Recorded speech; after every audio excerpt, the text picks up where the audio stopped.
উৎপাত কৰিছ ঘৰত তহঁত ডাঙৰ হৈ ইয়াৰ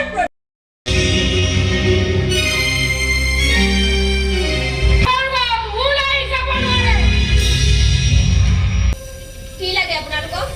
ঘৰত লগ পাব লাগে স্বৰ্গদেউ লাগে তেওঁ ৰাজদোহত লিপ্ত থকা বুলি জনা গৈছে